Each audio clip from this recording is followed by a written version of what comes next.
Good evening, ladies and gentlemen, and thank you for joining us tonight on episode 21, season 5 of the Standoff with Brad and Richie here on New Zealand Sport Radio. We're live every Wednesday on Facebook and YouTube throughout the season. Evening, Richie. Well, it was a short round due to Origin happening tonight and no Warriors game, which took some joy out of the round for me. Plus, we lost another multi for Paul. How are you, and how was your weekend? I'm good, thanks, Brad. Yep, no Warriors definitely took a little bit of joy out. Broncos lost, that put a little bit back in. Except it cost us the multi, mate. Yeah, wow. We'll take that for the Broncos losing. Sorry, Paul. We'll get one. We'll get one sooner or later. This week. Yeah. So while we're live here on Wednesday evenings at 8 p.m., you can also catch a show at your convenience on iHeartRadio or Spotify. Just remember to search for New Zealand Sport Radio.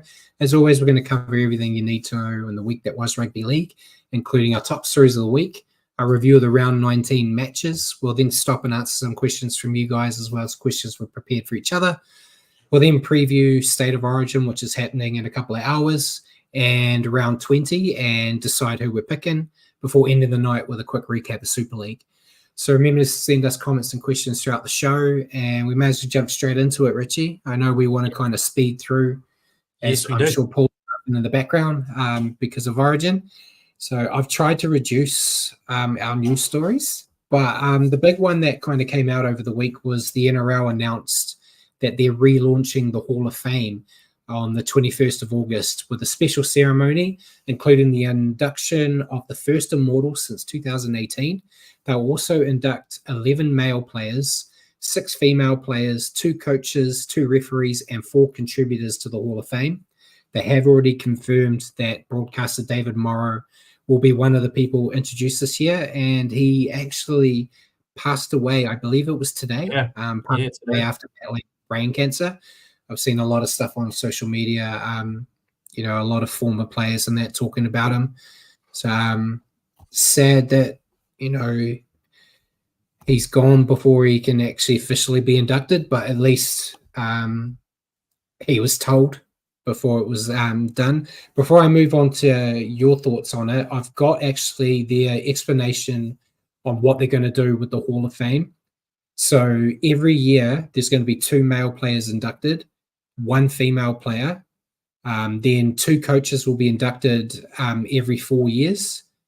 Then 2 referees will also be inducted every 4 years.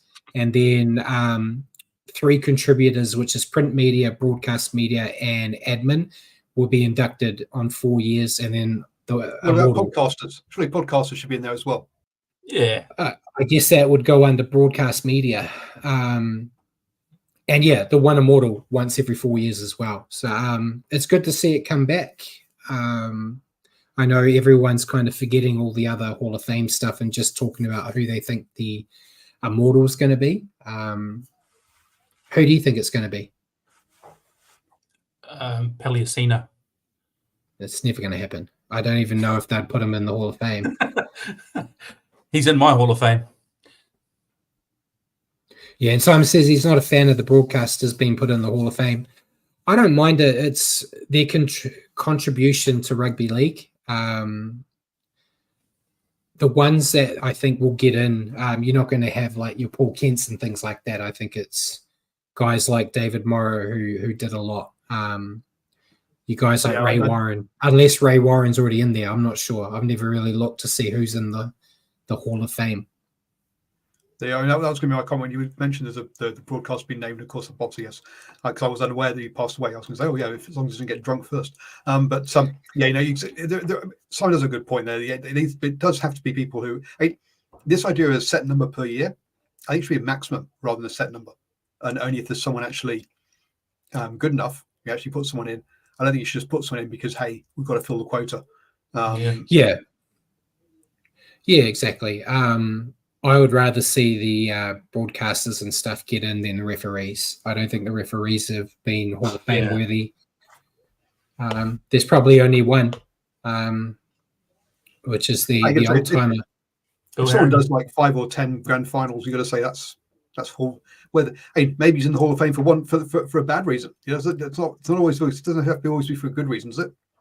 Hall of Shame. Hall of Shame. That's what that one's for. Wasn't it Adam G, the referee in the grand final last year?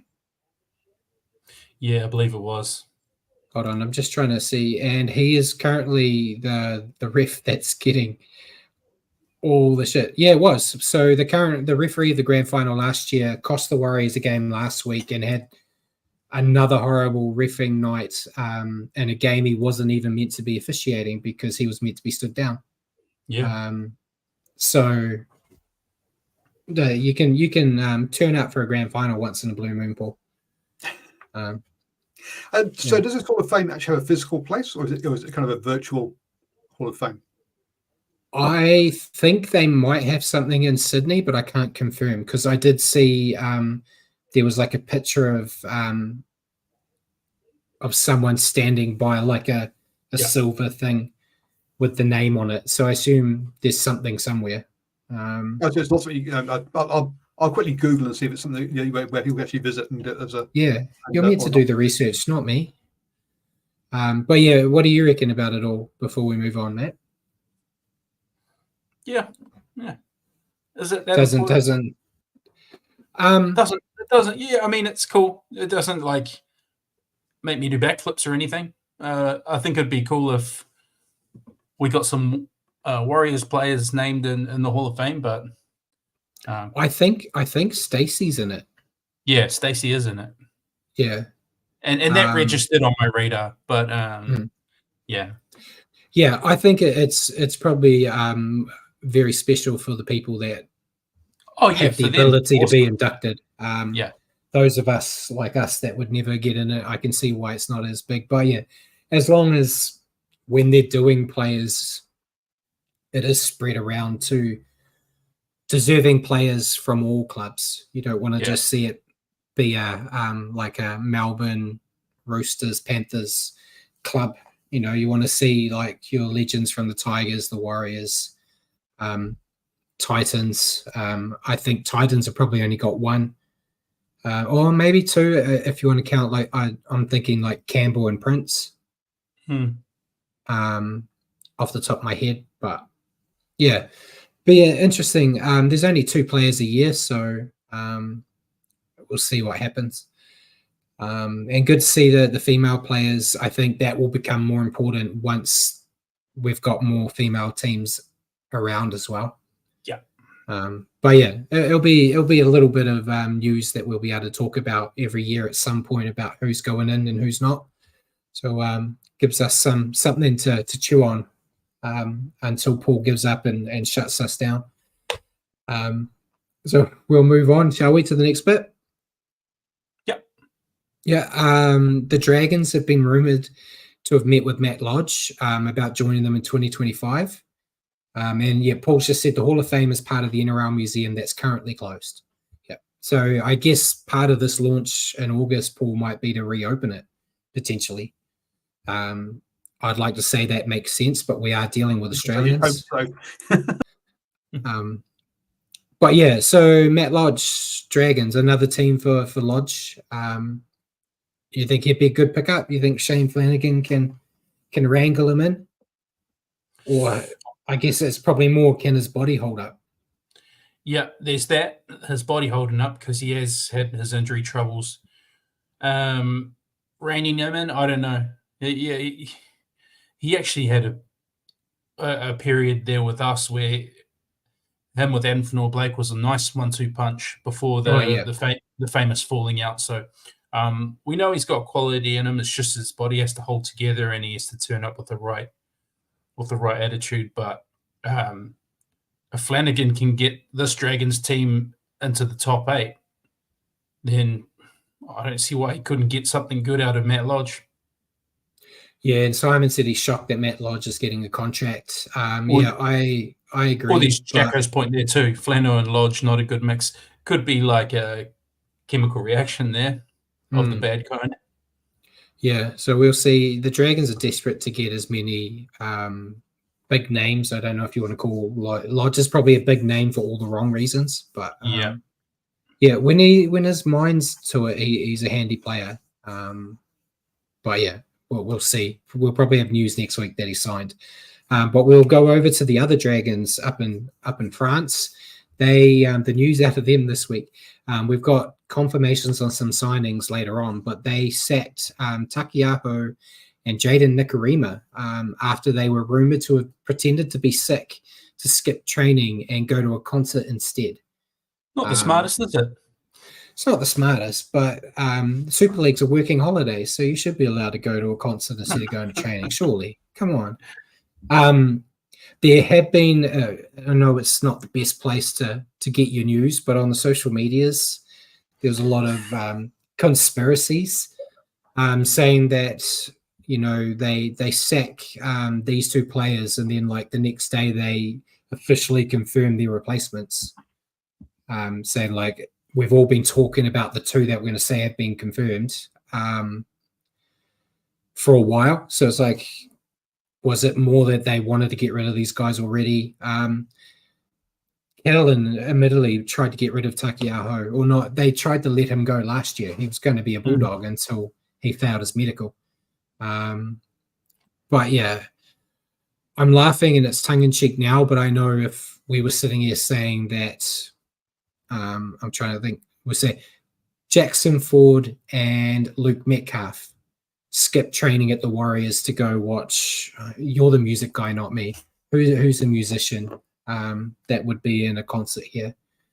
Taylor Swift. There we go. Taylor Swift. She'd never come to New Zealand, mate. I know that much. If they had done that, I would probably have more of a reaction to it because it's my team. But yeah, it doesn't seem like the smartest thing to do as a professional. No. You got takes on it. Jaden Nikarima's kind of had a track record of not being the most professional anyway. Yeah, he's got a bit of a rap sheet. Yeah, it's just, I know you joke it's a working holiday, but still a level of professionalism you have to uphold when you're making decent coin to play a game. So you gotta say if the Dragons, the Catalan Dragons, that is probably, just trying to uphold the club standards. So it's hard to push back on the action they've taken there. Yeah, I give them credit for making the decision. If it was, their top two players, would they have done it though as well? Probably not. But yeah, it's good to see them make this decision, draw a line in the sand, saying no, we've got standards, as you said, and we'll see what happens with both of those players. We know Takiaho wanted to come back to the NRL after retiring from it, saying his body can't handle it anymore.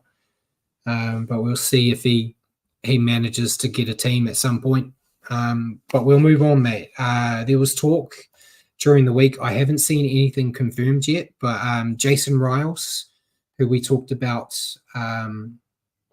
getting the new job as the Parramatta Eels coach, he is rumored to be ready to either already has or about to request a release from the Storm. And the Storm would accept it and let him go so he can focus on planning his start as the new Eels coach. But I checked, they haven't announced anything yet.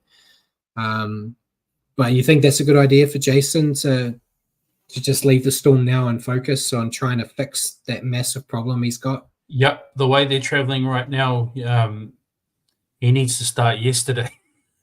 He's got a lot of work on his hands. So, yeah.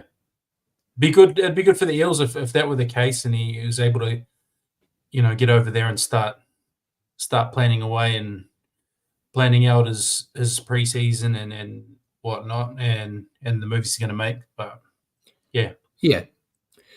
I don't mind it if both parties are happy with the decision to let him go early. I'm all for it. But yeah, we'll see what happens. Christopher said, hey guys, what's the over-under on Warriors making playoffs? It's 50-50 on this show because Richard's a negative and I'm positive. I still think they're going to make it. And Richard, he wrote the Warriors off about a month ago. So, mate, I've written them off. So if they surprise me, then I'm going to be happy. I'm not expecting it though. It's going to be tight. I think at the moment it's either going to be the Warriors or the Broncos that squeak in. It's going to be one of those teams, not both. And Paul said the Warriors are $4 at the TAB to make the top 8. See, I should have done that bet now instead of the beginning of the year when they're paying me like $1.80 or something. Yeah. But that was all the news I had, except for my thing, which feels like a new segment, mate. The Graham Ellerslie report. Let's do it.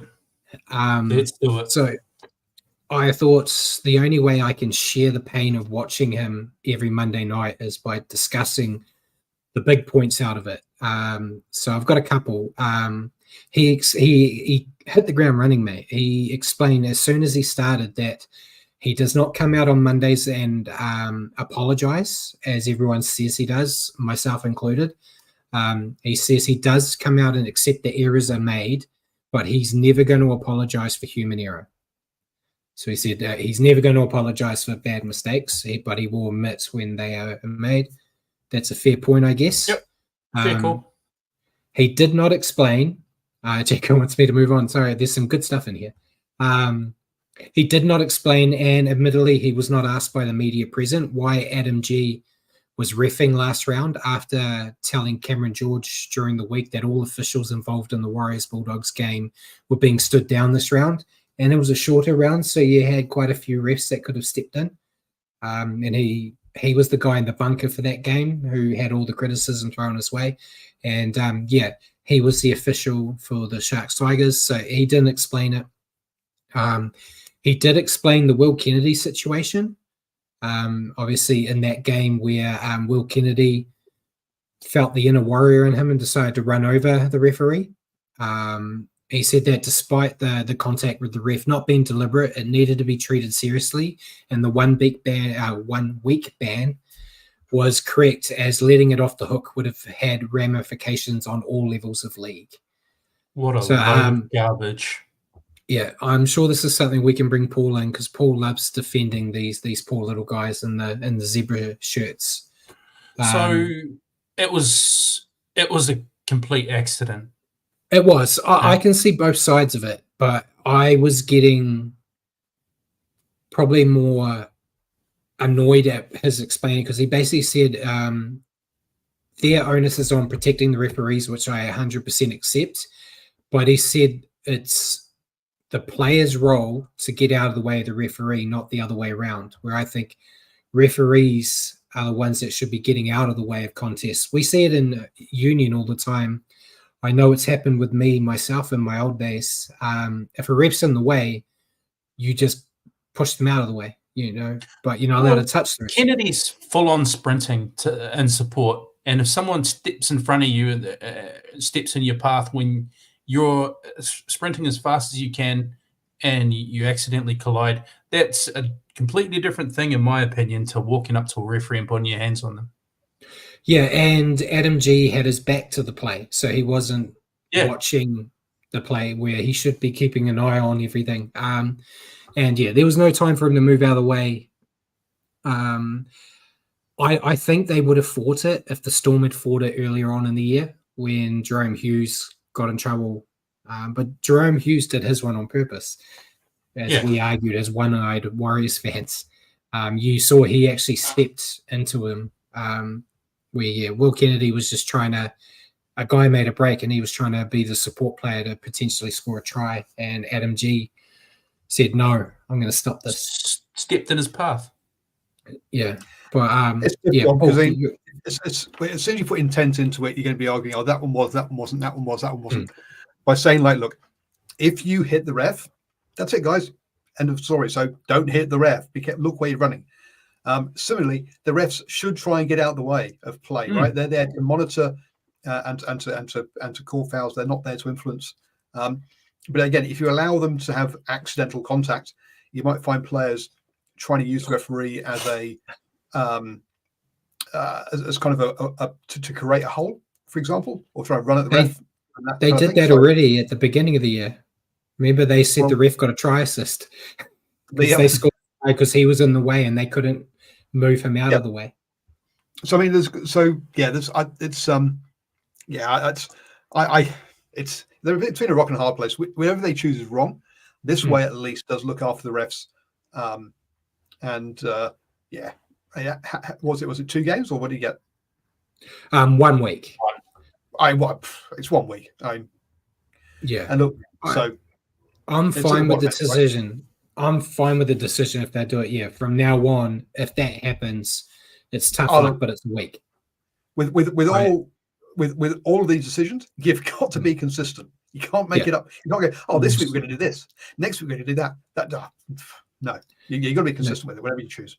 You watch when we talk about this on the show next week when Murata Niokore accidentally brushed the shoulder of the referee and he's out for a month. We'll talk about it. But then the last one, he might have actually turned me on this one, mate. I went into this death riding Adam G with the Api Coruscant Simbin. And then he showed different angles. He had so many angles, which blows my mind since he couldn't get good angles last week. But to show that Api Coruscant was not actually square, he did look off square on different angles than the one we saw during the game. And he actually brought up the rule book, which I don't even know if anyone's actually read it properly. But he said in the rule book, it shows that there is a rule that states that markers, so even markers that are onside, cannot reach around and play at the ball or the arm of the dummy half, which is exactly what Api did. And that if that does happen, a Simbin can be used. So by the letter of the law, he made the right call. Watching it live, it was different. Can be is a key word. Can be. I think a Simbin was unfair. He could have just given a penalty. Yeah, and Simon said rules are meant to be broken, as they say. Unfortunately, with all these camera angles, you can't get away with a lot of them anymore. But yeah, I think I agree that he, where he showed the different angles, Api was in the wrong, but it wasn't Simbin worthy. Yeah, I think a penalty. I'm with you there. I thought the Simbin was very heavy-handed.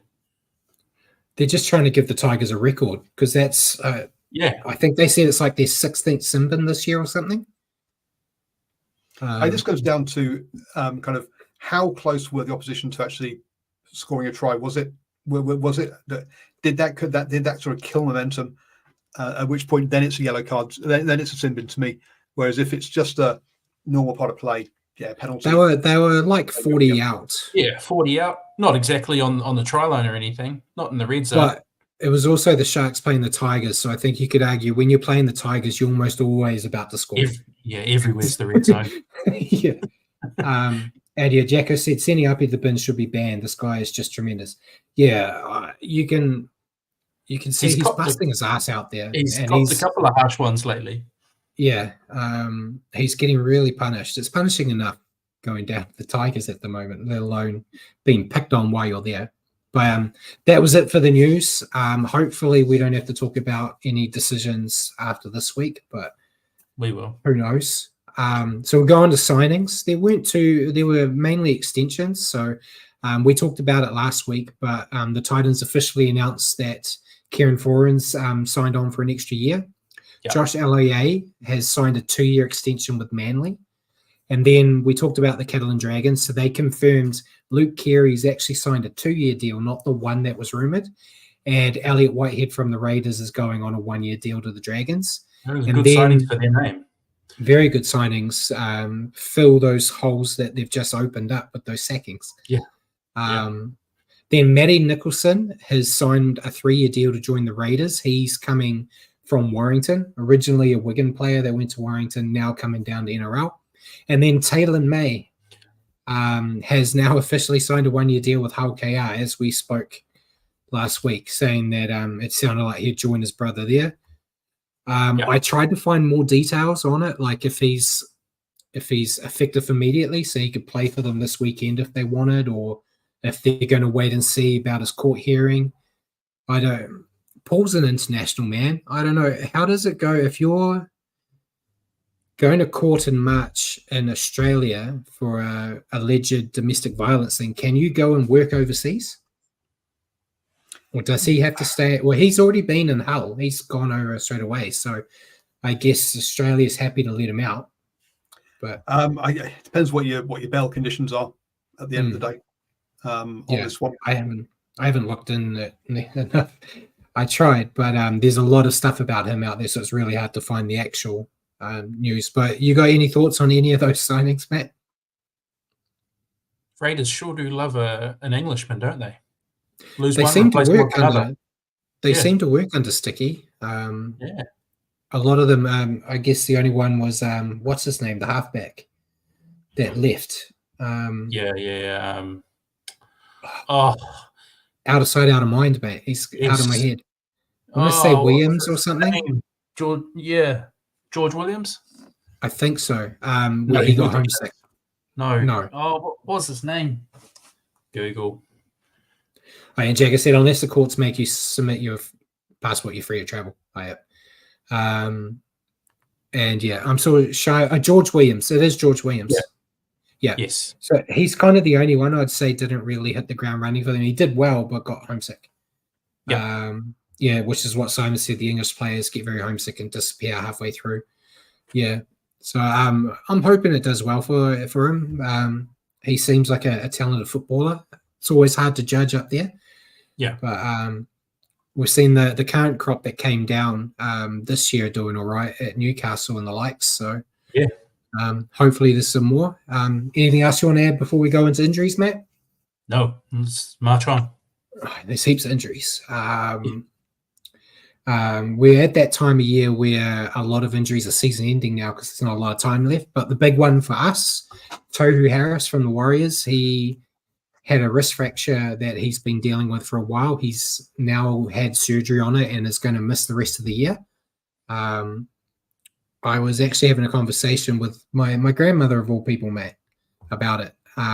She asked, I said, it's a big loss, but it's not the biggest loss they could have had.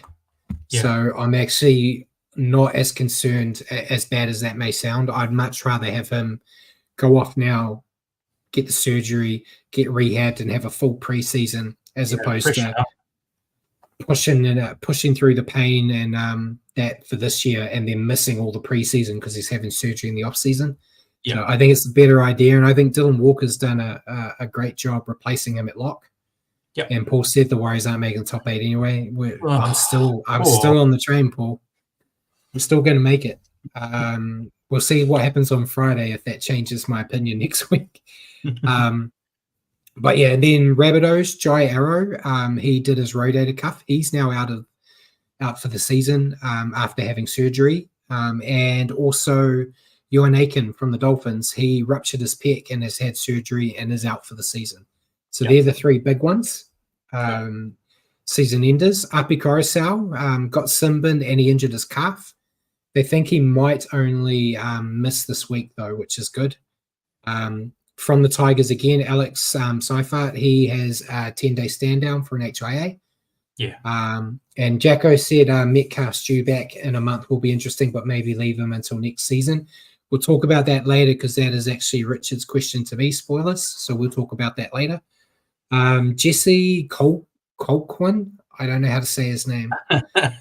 Glad you had a stab at that and not me. From the Sharks, he's got a suspected ACL injury. He's been sent for scans. Colquhoun. Yeah. We'll go with that.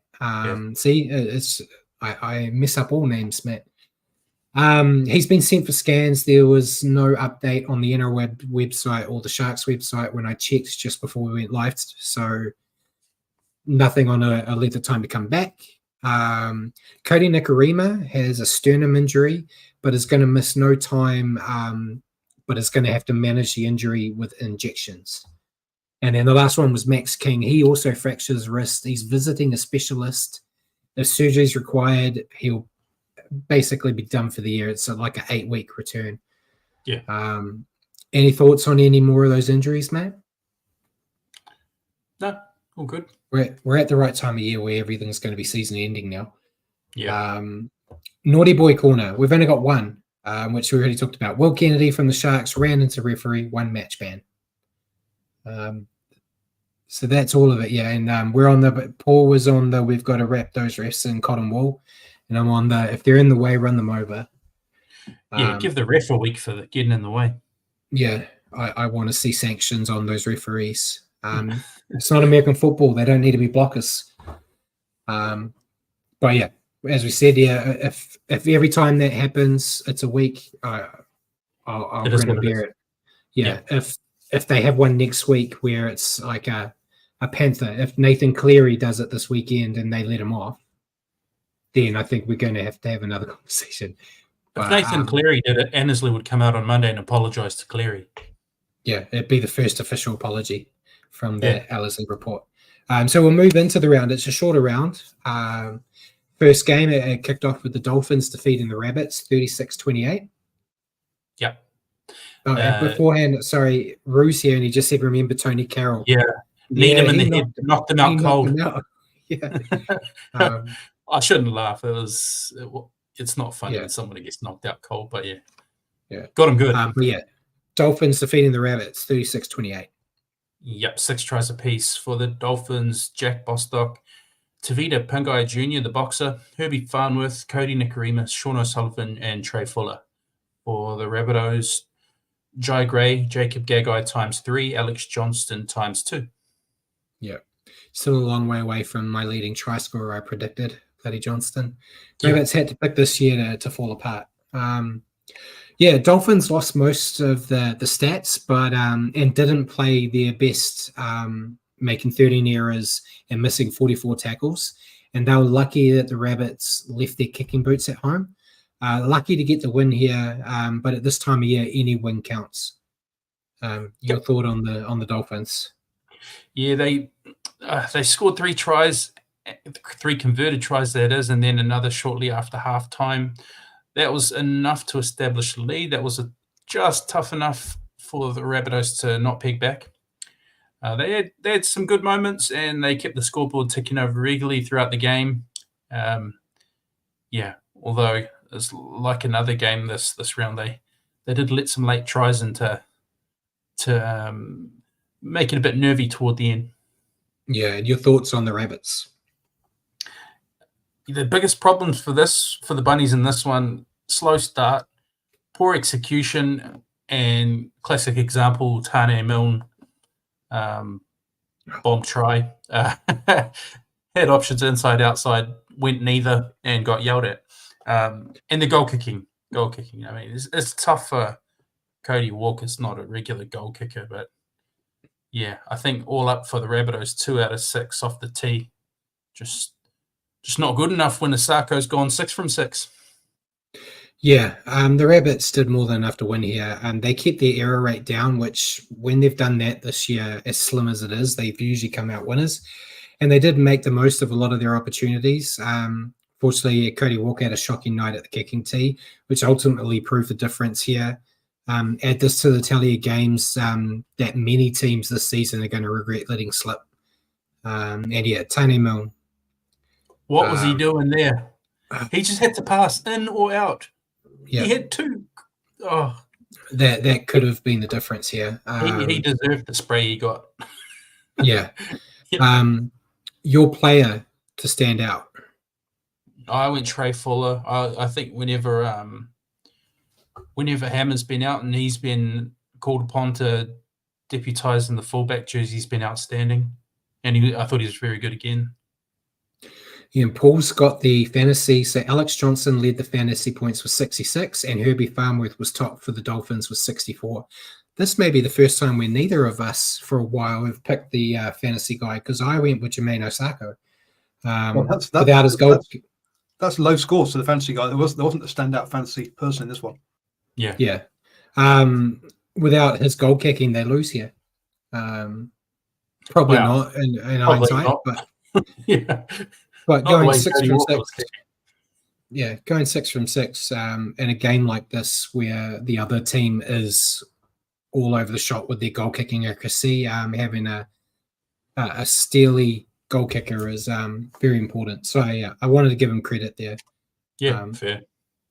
We probably don't have to talk about the next one for that long. Sharks defeating the Tigers 58-6. Well, the list of try scorers is long. 10 tries to 1 for the Sharks. Keilaro, Ronaldo Mulitalo ×3, Sione Katoa ×2, Braden Hamlin-Uele, Britton Nakora, Jesse Ramey, and Braden Trindle. For the Tigers, just the 1, Solomona Fatape. Yeah.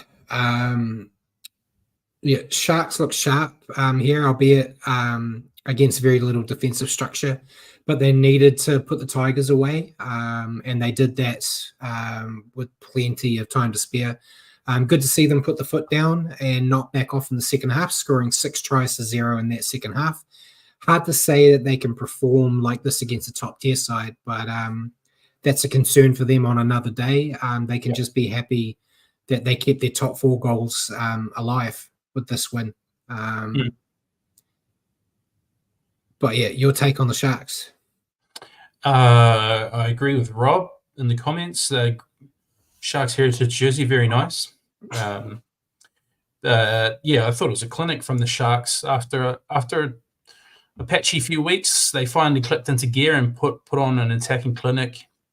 The Tigers were very poor, granted, but this is pretty much just what the doctor ordered to possibly get the Sharks season back on track. Yeah, and I see you've got a lot of notes for the Tigers, mate. So what's your notes? What's your thoughts on the Tigers? Not really, mate, because it's just rinse and repeat of last week and previous weeks. I said last week the Tigers are firmly as wooden spoon favourites yet again, in my mind. Not rocket science there, but yeah, this game was further proof. Just not at the races here at all. Yeah, I've got the inside noise that we're going to find out about Flanagan's old tricks with the Dragons this time, and they're going to get all their points deducted and be wooden spoon, and I'll be predicted right. But yeah, not much to say about the poor old Tigers. They struggled to piece together many attacking plays, had no respect for the ball, and the defense was woeful, making this essentially a training run. I keep hoping to see improvement out of them, but right now it feels like they're 1 step forward and 3 steps back. Your player to stand out. And Paul said Mulitalo led with fantasy points. Stuck with fantasy. Yeah, he had a great game. As I said to you before we went live, I had him as well, but I switched just to try to be different. I gave it to Braden Trindle. I thought he played really well too. With Nico Hines out. Admittedly, they haven't been playing that well recently with Nico, but with Nico gone, there's a lot of pressure on Trindle to kind of keep everything afloat, and they looked good. It's hard to judge because it was against the Tigers, right? So you can't say that Trindle has got them sitting on point. We'll see. They've got to buy this week, so we won't know for sure. But it's almost like the Sean and Tamari Martin situation, hey, where probably when Hines and Trindle are together, it's classic. Okay. Yeah, but when Hines is out and Trindle has to run the ship, it's almost like he steps up a bit, kind of like Tamari Martin. Yeah. But yeah, we'll see after the bye how he goes against. I don't know who they're playing in round 21 off the top of my head, but I'm sure Paul can find it. Cowboys. Yeah. So we'll see against the Cowboys if he can deliver a leading performance. So, yeah, time will tell. But we'll move on to the next game. Titans defeating the Eels 24-16. Yeah, 4 tries to 3 for the Titans. Lofi Khan Pereira with 2, as he tends to do. Philip Sami and Brian Kelly for the Eels. Luca Moretti, Will Penasini, and Clint Gutherson. Yeah, wasn't the best we've seen the Titans play in 2024, but they made the most of their chances when they had them. Solid efforts up front where Aaron Clark and David Fafita gave the Titans the chance to roll up the middle. Need to work on their errors, and defense is still better than it has been, but it still needs a little bit of tightening.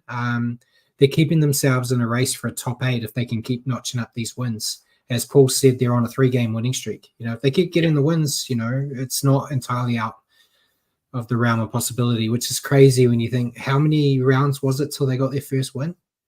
Was it 6? I think they lost the first 5, didn't they? I think so. I could be wrong. It's something like that, though. Round 8 was their first. Round 8. Yeah. So there you go. It's crazy to think you're talking about them as a potential top 8 team now. And who was their first win against? Well, obviously the Warriors, but 6 wins and 4 losses since then. Yeah, we didn't have to bring that part up, man. God. Mate. Your take on the Titans. They've done the double over the Warriors this year. They have. Thanks for that, Paul. Yeah. Your take on the Titans. I'm pretty upset with the Titans this year, to be fair. 3 in a row now for the Titans. Thanks to the Warriors for playing them into form. They're a dangerous team when they want to be. They have real pace out wide and try scoring ability. Khan Pereira just scoring for fun. Yeah, got to give credit to them. They're starting to notch up wins now. I thought also it was hilarious Philip Sami hitting the Gutherino celebration. It's always funny seeing banter like that. That's why I used that pick for our promo to promote the show today. Yeah. Because I thought it was quite funny. But your take on those Eels? Another ordinary display from the Eels, who very much look worthy of their ladder position at the moment. They look disorganized and lacking confidence, and pretty much a shadow of the team that went to the grand final a couple of years ago. I would say the Trent Barrett effect, but they were traveling poorly prior to that as well. They were. Eels won the majority of the stats here, but just struggled to stop the Titans' big names from creating scoring chances. Showed some glimpses on attack without Moses, but still missed him to add those final touches. A team very low on confidence right now. Hard to see when or if they can turn it around this season, but they do have the bye this week to reset, which is what Paul said. They've lost their last 5 and will be looking forward to the bye. And Jacko said, according to Daily Telegraph, Riles has left the Storm to start his Eels journey immediately. See, good. Always happens while we're on, man. Yeah. Honestly. But your player to stand out. Went Jaden Campbell. I think he's looked very dangerous since coming back from injury. Added another layer. Yeah, and Paul said Chris Randall was led with fantasy points of 68. It's exactly why I picked him. I picked Chris Randall. He had 50 tackles in this game, which helped him because I think you get a point for every tackle. 27 minutes ago. I'm on the Daily Telegraph now. He's leaving to join the Eels effective immediately. But I've been talking about how the Titans' defense has always been, not always, for the last couple of years has been shocking. But the last month or so, they've got better, and him in the middle doing all that hard work is a big answer to that. So hopefully some more of the other players kind of help him out. So they can spread a bit of the weight, but I thought he had to be commended. He's not the type of player that gets highlighted because he doesn't find that try line very often. So give some love to the defenders from time to time.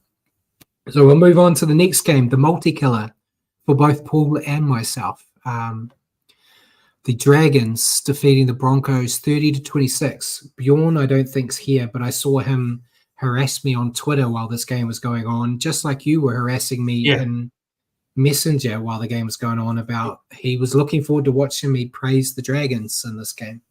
Yeah, game of the round, this one. Go through the try scorers, man. Was 22-6 at halftime, like Paul said, but it wound up being 5 tries apiece by the end of it. For the Dragons, Christian Tuipulotu had 3, Moses Suli and Jaden Sua. For the Broncos, Billy Walters, Ezra Mam, Katoni Staggs ×2, and Blake Moser. Dragons shot out of the gates in this one, almost having this match won at halftime, as you said, 22-6, with the help of some strong forward work, especially Jaden Sua, who was looking to make a statement after missing out on Origin selection. They may have believed in themselves a bit too much as they let the foot off the gas in the second and got a bit lazy on defense, which left the door open for the Broncos to attempt to come back. An important win, not just for their chances to make the 8, but pulling the helpfulness out of this. It helped the Warriors' hopes too by pushing the Broncos down below the Warriors on the ladder. So that was my positive out of watching this this horrible team. Got to take the positives. They have played well, as Jacko says every week, just twisting the knife in my heart, that they're playing well under Flano.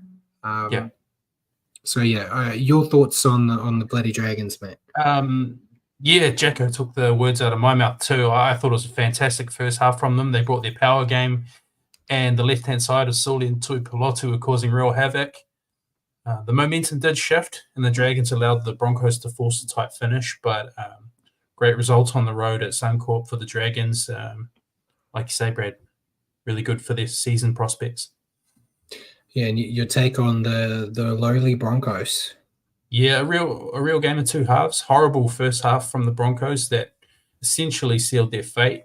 I thought when they introduced Blake Moser, he added a bit to the Broncos, gave them a bit more in their arsenal, and standing captain Katoni Staggs, he did get Simbin in the first half for a silly act, but yeah, he made up for it late in the game, and he scored a couple of nice tries that made it a bit of a nervous finish for the Dragons. But yeah, that's 6 losses in a row now for the Broncos, and his season's hanging by a thread almost. I was nervous for all of us, mate. I was sitting on the edge of my couch hoping I was going to keep my multi alive with this. Broncos can come back. But yeah, the Broncos just didn't show up in the first half. They were clunky, just let the Dragons walk all over them. Admittedly, missing a lot of big names due to Origin. We'll talk about it later. It looks like old Kevy hasn't learned his lesson, and he's going to rest all his Origin players again, despite the fact he desperately needs wins. Can't teach an old dog new tricks, I guess. But yeah. They did wake up in the second half and started to look like a competent team and almost stole the result at the death. But it's just another week of the Broncos playing directionless footy, and they need to turn things around immediately if they wish to keep their season's slip hopes alive. They're in the same boat as the Warriors. Basically, you need to win every game if you want to have even a chance of making it. I know everyone's saying, 6 from 7 or whatever it is for both clubs, but I think you just got to try to win everything. We picked the same guy in this one, but player to stand out, mate? Christian Tuipulotu. That first half. Hat-trick hero. Thought he looked great. He got kicked by Moses Sully during Moses Sully's try celebration. Thought that was very funny. Thought he was very good. He held tough, and he scored just not long after that, though. So yeah, he did all right. And moving us to the last game of the round, Seagulls defeating the Knights 44-6. Yeah, another one-sided one. 8 tries to 1 for the Seagulls. Jamie Humphreys, Tom Trbojevic, Jason Saab, Tommy Talau, Ruben Garrick, Lehi Hopewadi had 2, and Hamali Olukuatu for the Knights. Tyson wanted to share it around. Yeah. Seagulls knew this was a must-win and played like it. Missing some of their big names could have derailed them, like we just said about the Broncos, but the rest of their stars stepped up in their place. Kind of helps when you've got a guy like Tommy Turbo just sitting there willing to play because he's not missed. But yeah, they made it look like a training run with some slick-looking tries. That I think it was Tommy Talau's try, where it went off the Brooks kick and then the tap back in, and that one was really good. Hard to fault anything really that they did today, or in this game, I should say, but they do need to work on their discipline a bit. But besides that, they pretty much did everything else right. Big confidence booster for them to get an emphatic win without DCE. And yeah, very strong. But your thoughts on Manly? Yeah, I thought it was a great performance from the Seagulls. They looked on song on both sides of the ball and managed to put the Knights to the sword, which is a nice shot in the arm for their season. Yeah, your take on Newcastle? I'm sure it's another long one like the Tigers made. Yeah, they've been travelling okay. I didn't see a scoreline this one-sided coming, to be fair. They're still very much in the hunt for the top 8 as long as they can quickly put this game behind them and rediscover that form. Yeah, Knights were just never in this contest. I expected more fight from them, especially when the winner of this match was getting a top 8 finish, or a top 8 spot, I should say. Missed their weapons in Ponga, Gagai, and Best. who may have made them more competitive, but it was an embarrassing night for the squad. Mhm. Your player to stand out? I went with young Lehi Hopewadi. Thought he had a Yeah, stomach.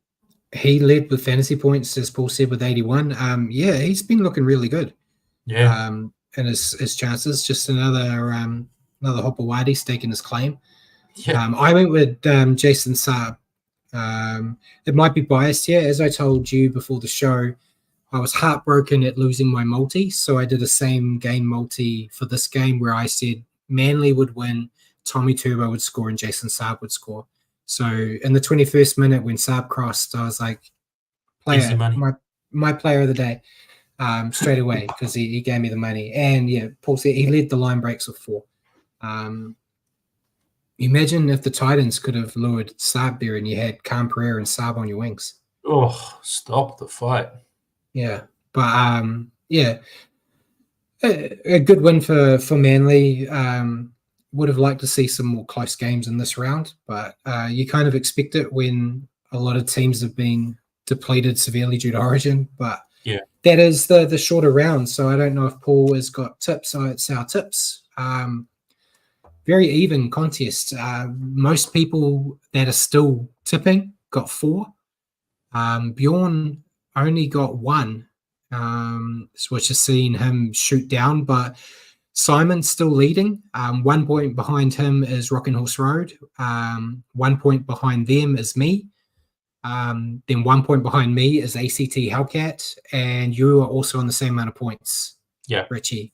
So that's our top 5 here. Bjorn shot down the 9th. Still a tight race. Rockin' Horse Road still got 2 jokers up their sleeve. I've still got 1, and you've still got 1. So I guess it depends on when we're going to pull that one out and if we can shoot up.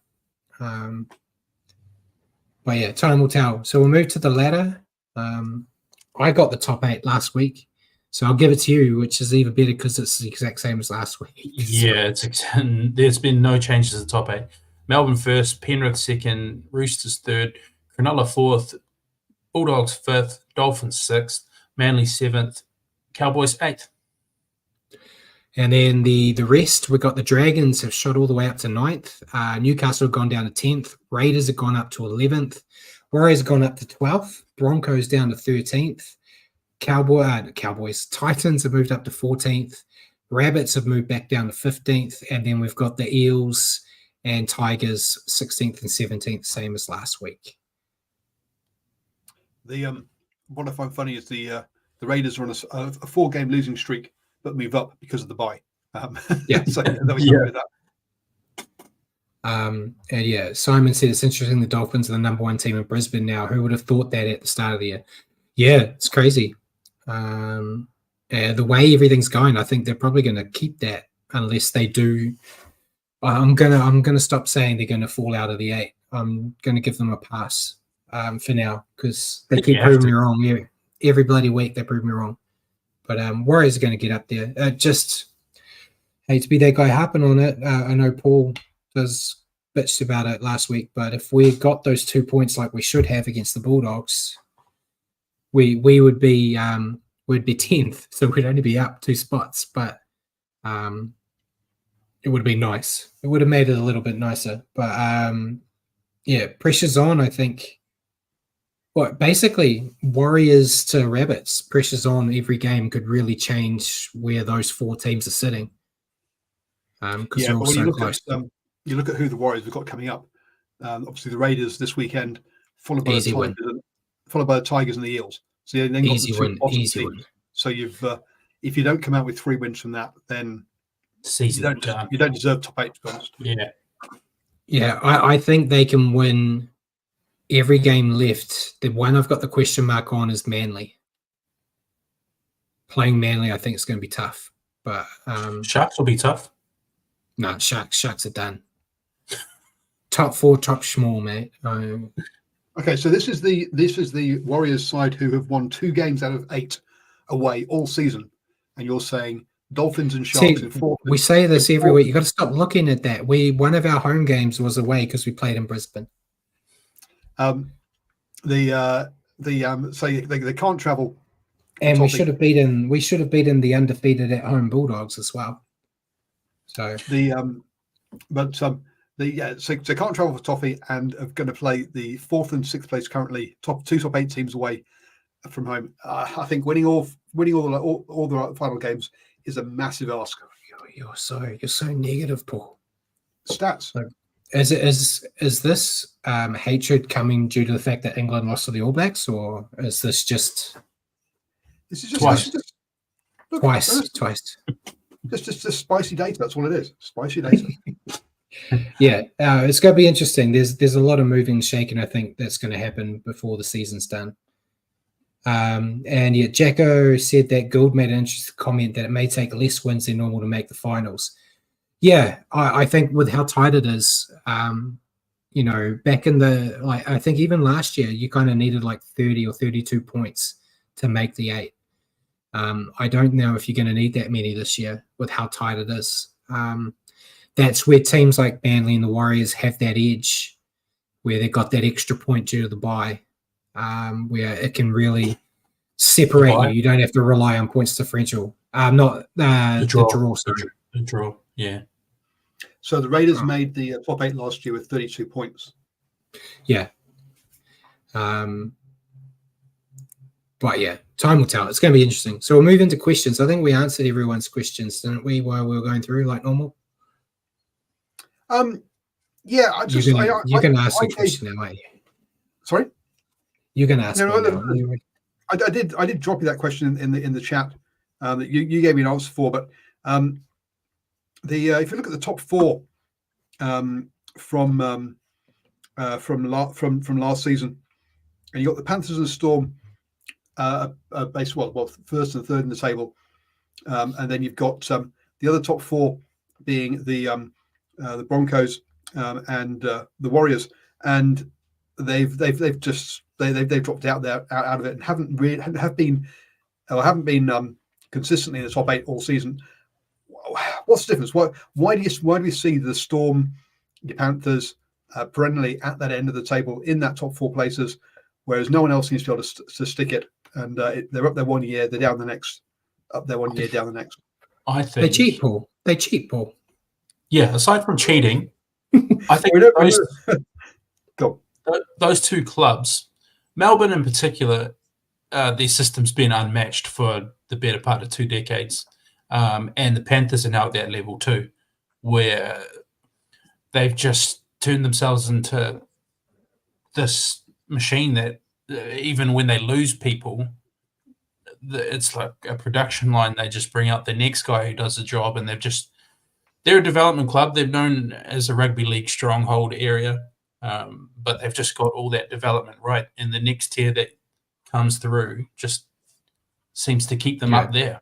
And they're also coached by 2 fantastic coaches, which helps. And I think for the other side, I'm trying to remember what I said. Injuries has played a part in both the Warriors and Broncos, but not enough to explain the fall from grace for the Broncos. And they have no depth. They made the mistake of spending all their salary on trying to keep the pretty boys there, and didn't remember that it's a team game and they need to kind of keep everyone else as well. So when they got an injury and then origin period where they're savage because everyone leaves, they fall apart. And Walters is too stubborn, I think, for his own good, where after every origin, their season with against the Warriors is the only one I'll give them a pass because they had to back up and fly to New Zealand. But this week, they're playing, I think, are the Broncos playing at home? So no, they're away this weekend. No, they're away. They're in Newcastle. I was going to say, if they're playing at home and Origin's also there, they don't have to travel far. But yeah, they've been hampered by that. And for the Warriors, the season they're having this year is the season I expected last year, where they've got improvement from what we're used to. But they're still figuring things out, where I think last year felt it was completely out of nowhere. They caught everyone by surprise. And now they've had some injuries, which hasn't helped. Webby perhaps hasn't adjusted a lot of his game plan. It feels like it's very similar to what it was last year, which coaches have figured out a bit. And then when the things that were working last year aren't automatically working again this year, they don't seem to have like that next dimension that they need. But they're showing improvements. So yeah, it's hard to say. It's a rookie coach, I think, getting his first taste of adversity. Jacko kind of said he believes Matt's broken leg and SG's Achilles is why we're out of the 8. Yeah, if Luke Metcalf and Sean Johnson were 100% at the beginning, I think it changes. They were losing those first couple of games against good teams, but looked competitive, and then they took a bit of a dive. So it's losing your top 2 halves is never easy. But yeah, looking at itself from last year, obviously if you look at now, the Dogs, Dolphins, Sea Eagles, Cowboys all were in the bottom 8, or bottom 9 actually. The Roosters had only just climbed themselves back up in. They had that late run of 5 wins or more to get themselves in there.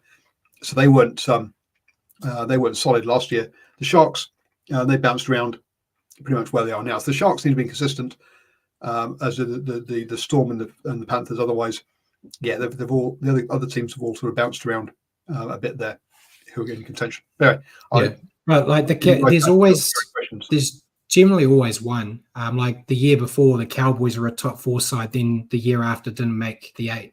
So there always seems to be one top 4 team that will occasionally just fall apart. It's just for some reason this year 2 of them are. This season's just pretty for the Warriors. Just seems like a season full of coulda, woulda, shoulda games. Yeah.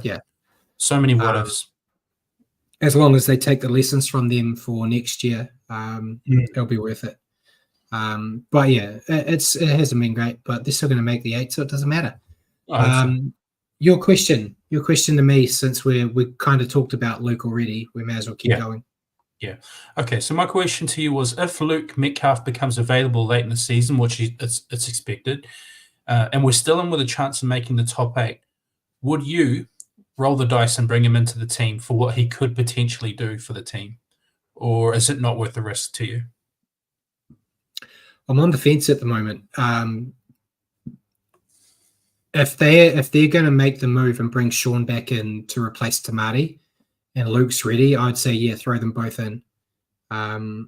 If it all depends on how Chanel's going, but I think it's kind of going to be like, we'll talk about it with the team naming later.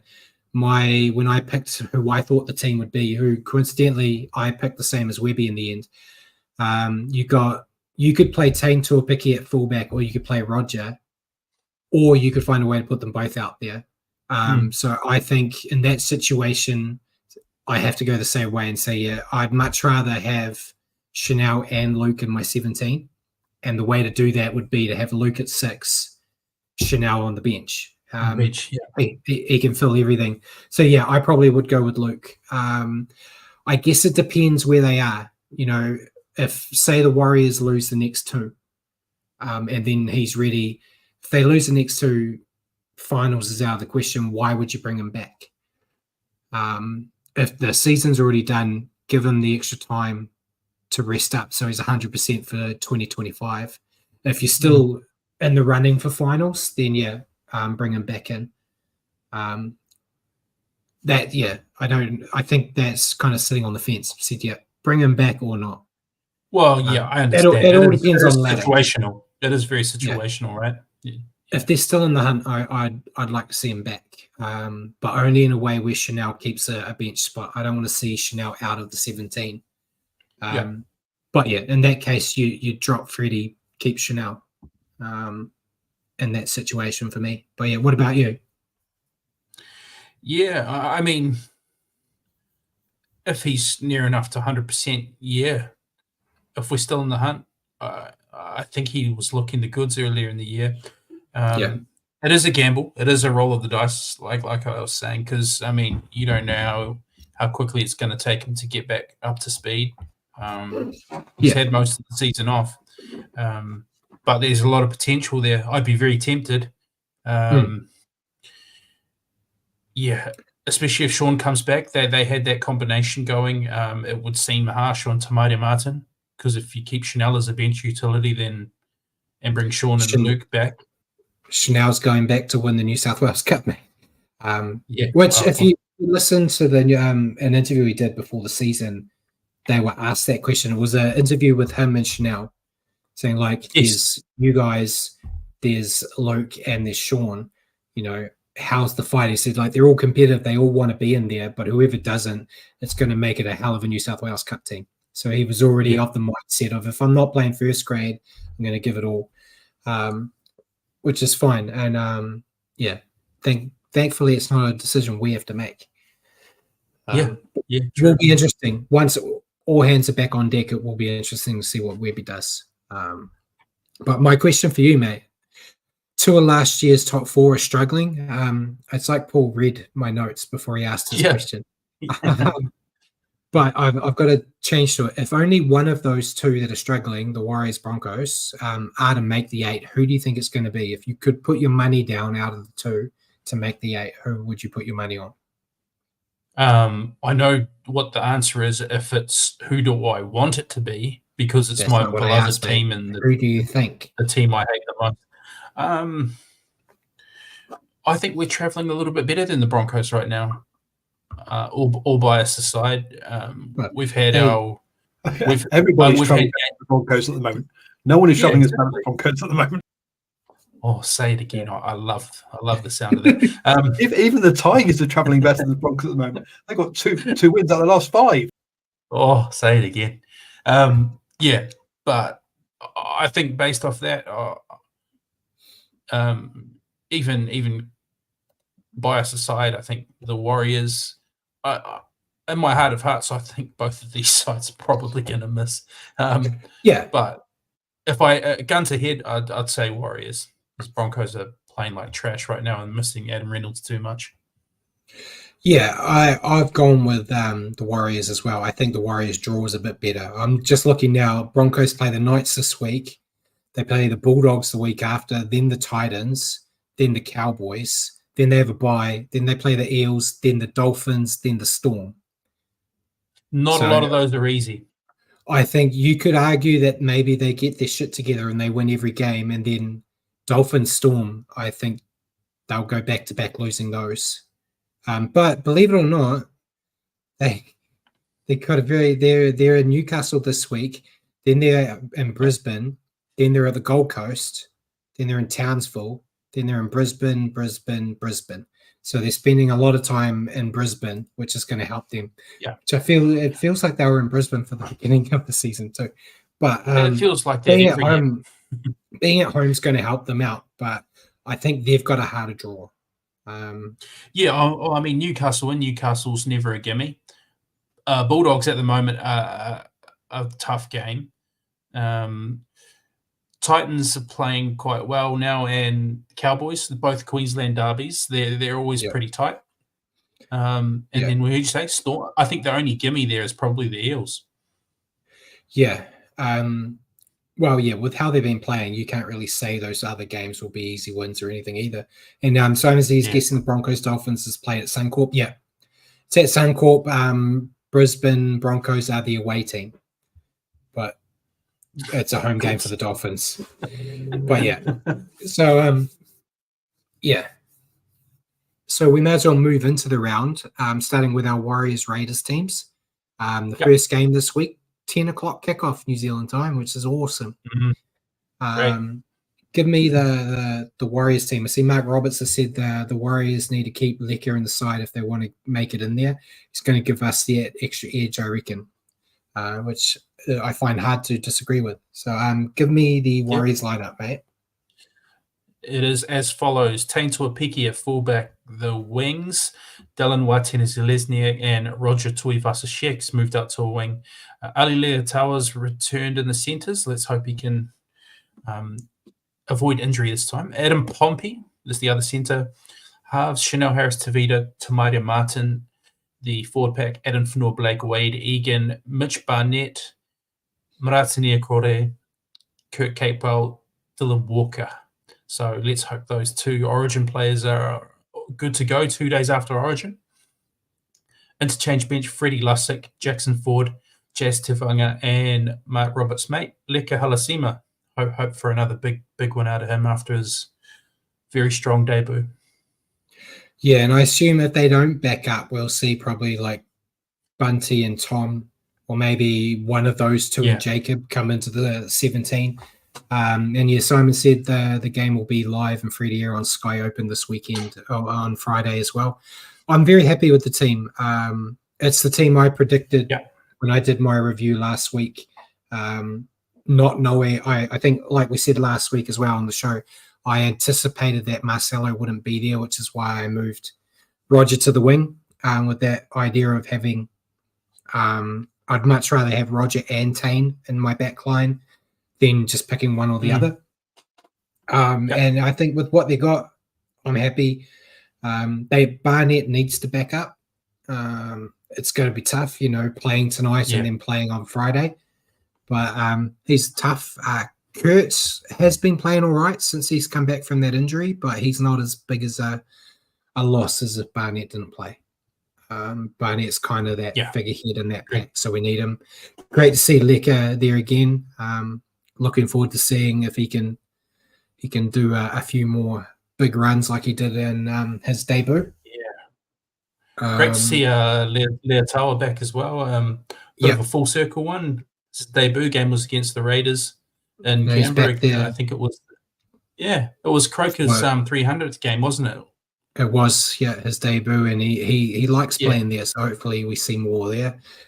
Speaking of the Raiders, we'll go through their team. So at fullback, we've got Ko Weeks. Wings, we've got Xavier Savage and Jordan Rapana. Centres, we've got Matt Tomoko and Sebastian Chris. Halves, we've got Ethan Strange and Jamal Fogarty, who's been named to return. Great for Simon. I rolled my eyes when I saw they got two guys back this week when they're playing us. Front row, Josh Papali'i, Tom Starling and Joseph Tapani. Second row, we've got Hudson Young and Elliot Whitehead. Then at lock, we've got Morgan Smithies. Then on the bench, we've got Danny Levi, Trey Mooney, Ata Mariota, and Zach Hosking, who was another big return. It's a good side. I'm happy with that side. It's dangerous enough. Tomoko and Chris will give Leotawa and Pompey some work to do. I think the way it's going to work, we're going to have Roger and Rapana against each other. Pretty interesting. They've had some battles in the old days. It's a strong forward pack too. So it's going to be a real tough game at home, but I am going with the Warriors to win this one. Because I basically said they're going to win every game. And then Paul's going to go against us and refuse to put it on the multi. I can see him shaking his head in the background. This one's being chopped from the multi. I just told you they can't carry. They can't travel. But Canberra's weather's horrible. You may as well be playing in Auckland. It's going to feel like home. Well, in Auckland it rains, whereas Canberra it's just cold, right? That's the. We can't play in the rain, but we can handle the cold. It's fine. Fine, I'll put it in the multi. Put it in the multi. Put it in. Put 13 plus. Look, the worst case scenario is the multi will be broken on the first day, so there's no need for the hopes and dreams for the week. But we'll go to the rest of the round. As I said, we're kicking off with the Raiders Warriors, which we've all picked Warriors. Hey, you've missed one. What do you mean? State of Origin. Oh, yeah, State of Origin. Sorry, that's tonight. Yeah, but we know you're going to pick your stupid team. I'm going to pick my stupid team. Do you think New South Wales is going to win? I know they will. Yeah, and I know that Queensland will win. So there you go. We won a piece. Okay.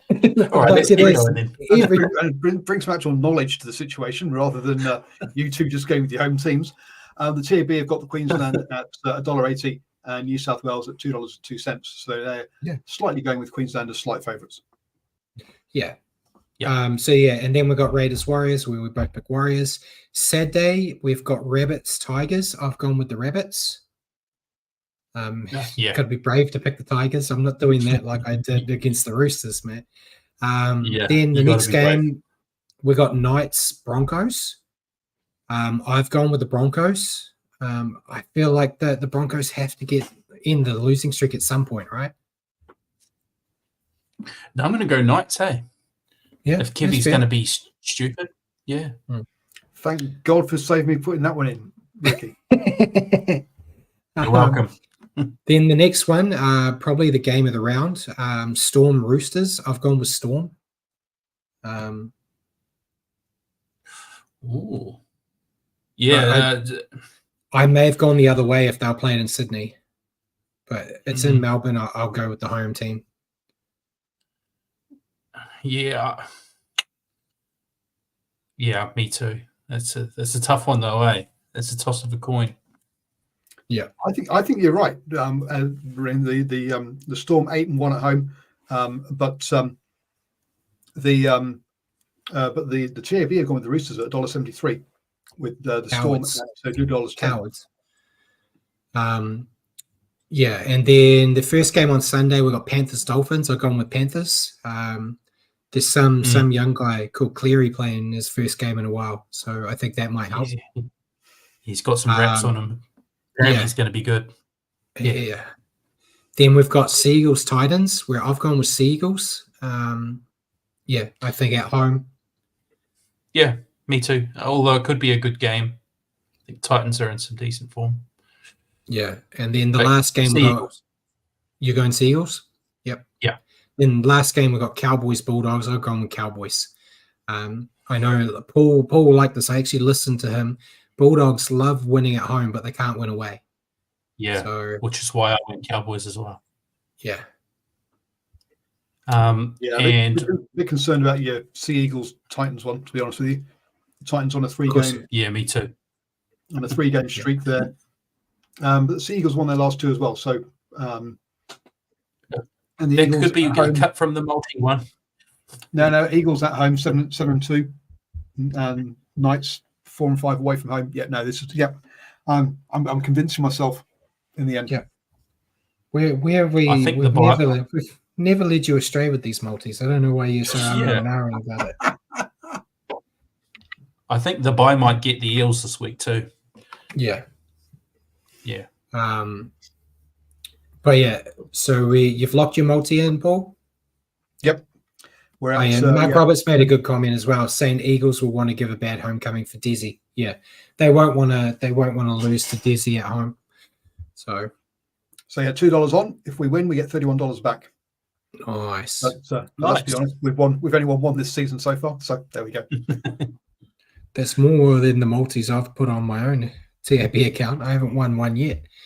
So we'll go to Super League now before we let everyone go with, enough time to go get yourself set up for Origin. Wigan extend their lead at the top of the ladder to 4 points now with 28 in total. Warrington and Hull KR are second and third on 24 points, followed by St. Helens, Catalans and Salford on 22 points and spots 4th to 6th. The results this week, we had Warrington defeat Leeds 30-18, Wigan defeated St. Helens 16-12, Castleford defeated London 34-20, Hull KR defeated Hull FC 24-10, Lee defeated Uddersfield 20-16, and then Catalans defeated Salford 20-0.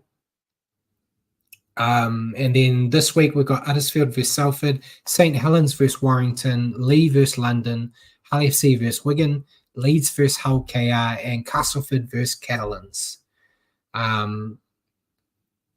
It's some interesting games there. But anything else you want to add before we let everyone go?